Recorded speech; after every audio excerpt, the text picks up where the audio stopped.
ಪಾರ್ಟಿಯ ಟಿ ನರಸೀಪುರ ಕ್ಷೇತ್ರದ ಪದಾಧಿಕಾರಿಗಳ ಪದಗ್ರಹಣ ಕಾರ್ಯಕ್ರಮ ಪಟ್ಟಣದ ಕಬಿನಿ ಅತಿಥಿ ಗೃಹದಲ್ಲಿ ನಡೆಯಿತು.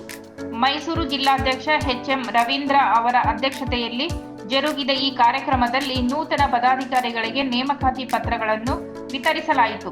ಈ ಸಂದರ್ಭದಲ್ಲಿ ಮಾತನಾಡಿದ ರವೀಂದ್ರ ಅವರು, ಆಯ್ಕೆಯಾದ ನೂತನ ಪದಾಧಿಕಾರಿಗಳು ತಾಲೂಕಿನಾದ್ಯಂತ ಕೆಆರ್ಎಸ್ ಪಾರ್ಟಿಯನ್ನು ಹೆಚ್ಚು ಪರಿಣಾಮಕಾರಿಯಾಗಿ ಸಂಘಟಿಸುವಲ್ಲಿ ಕಾರ್ಯಪ್ರವೃತ್ತರಾಗಬೇಕು ಎಂದು ಕರೆ ನೀಡಿದರು. ತಾಲೂಕಿನಲ್ಲಿ ಇನ್ನೂ ಹೆಚ್ಚಿನ ರೀತಿಯ ಸೈನಿಕರನ್ನ ಈ ಪದಾಧಿಕಾರಿಗಳು ನೇಮಕ ಮಾಡಲಿ ಅಂತ ಜಿಲ್ಲಾ ಸಮಿತಿಯು ಈ ಮೂಲಕ ತಿಳಿಸುತ್ತದೆ. ವಂದನೆಗಳು. ನಮಸ್ಕಾರ. ರಾಷ್ಟ್ರ ಸಮಿತಿ ಪಕ್ಷ ಮೈಸೂರು ಜಿಲ್ಲಾ ಸಮಿತಿಯಿಂದ ಏನು ಇವತ್ತು ಮೈಸೂರು ಜಿಲ್ಲೆಯ ಟಿ ನರಸೀಪುರ ತಾಲೂಕಿನಲ್ಲಿ ತಾಲೂಕು ಪದಾಧಿಕಾರಿಗಳ ನೇಮಕ ಮಾಡಲು ಮೈಸೂರು ಜಿಲ್ಲೆಯಿಂದ ಜಿಲ್ಲಾಧ್ಯಕ್ಷ ಆಗಿರುವಂತಹ ಶ್ರೀಯುತ ರವೀಂದ್ರ ಎಚ್.ಎಂ. ಅವರು ಹಾಗೂ ಪ್ರಧಾನ ಕಾರ್ಯದರ್ಶಿ ಹರೀಶ್ ಅವರು ಹಾಗೂ ಕಾರ್ಯದರ್ಶಿಗಳಾಗಿರುವಂತಹ ನಾನು ಮಾಸಾ ಪ್ರವೀಣ್ ಮತ್ತು ಮಂಜುನಾಥ್ ಅವರು ಮಂಜುನಾಥ್ ಅವರು ನಾವು 4 ಜನ ಬಂದು ಇವತ್ತು ಟಿ ನರಸೀಪುರ ತಾಲೂಕಿನಲ್ಲಿರುವಂತಹ ಪದಾಧಿಕಾರಿಗಳನ್ನ ನೇಮಕವನ್ನ ಅಧ್ಯಕ್ಷರ ನೇತೃತ್ವದಲ್ಲಿ ನಡೆದಿದೆ. ಇವತ್ತು ಟಿ ನರಸೀಪುರ ತಾಲೂಕು ಘಟಕವನ್ನು ರಚನೆ ಮಾಡಿದ್ದೇವೆ.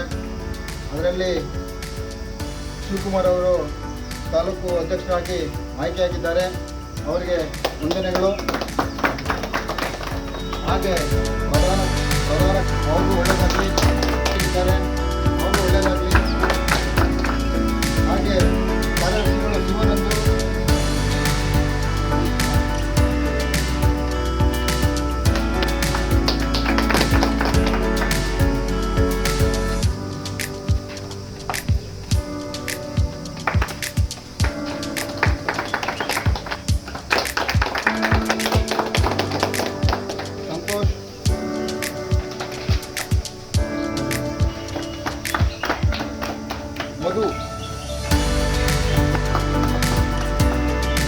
ಕಾರ್ಯಕ್ರಮದಲ್ಲಿ ಪ್ರಧಾನ ಕಾರ್ಯದರ್ಶಿ ಹರೀಶ್, ಜಿಲ್ಲಾ ಕಾರ್ಯದರ್ಶಿಗಳಾದ ಮಾಸ್ ಪ್ರವೀಣ್, ಎಚ್.ಎನ್. ಮಂಜುನಾಥ್ ಸೇರಿದಂತೆ ಮತ್ತಿತರರು ಉಪಸ್ಥಿತರಿದ್ದರು.